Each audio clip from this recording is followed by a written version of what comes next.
Jeffrey Carriazo, dating head coach ng Blackwater Bossing, ay nag-resign. Ano nga ba ang nangyari at bakit siya umalis? Alamin natin kung ano ang maging sanhi ng pag-alis niya at kung paano naapektuhan ang team. Abangan dahil hihimayin natin ang lahat na nangyari. Kamusta mga ka-pass break? Sa video na ito pag-usapan natin ang isang malaking pagbabago sa Blackwater Bossing. Si Jeffrey Carriazo na hinirang bilang head coach ng team ay nag-resign.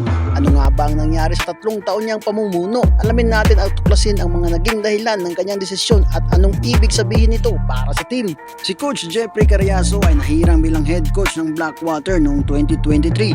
Pagkatapos niyang umalis sa Converge, ang kanyang misyon ay baguhin ang kalagayan ng Blackwater, isang team na matagal nang hirap makapasok sa playoffs. Sa kanyang unang taon, hindi naging maganda ang performance sa kabila ng kanyang mga pagsisikap. Natapos ang season na may record 17-49. Pero may magandang nangyari rin naman sa 2024 Governors Cup. Nagpakita ng kausayan si Coach Carriazo sa pamumuno ng team na nakapagtapos sila ng 5-5 record. Ngunit dumating ang mga sunod-sunod na pagkatalo. Noong 2026 PBA Commissioners Cup, naranasan ng Blackwater ang pinakamalaking pagkatalo sa kasaysayan ng liga. Isang 151-95 na pagkatalo laban sa Rain or Shine. At wala pang isang linggo na talo na naman sila ng Titan Ultra 98-102, kaya't ang record nila ay bumagsak sa 1-4. Matapos ang magkasunod na pagkatalo, ng desisyon si Carriazo at ang Blackwater na maghiwalay ng maayos. Ang desisyon na ito ay himahirap, ngunit kinakailangan dahil sa mga hindi magandang resulta ng mga laro. Ngayon, anong mangyayari sa Blackwater? Ang Bossing ay naghahanap ng pansamantalang head coach at pinipili nila si Patrick Aquino.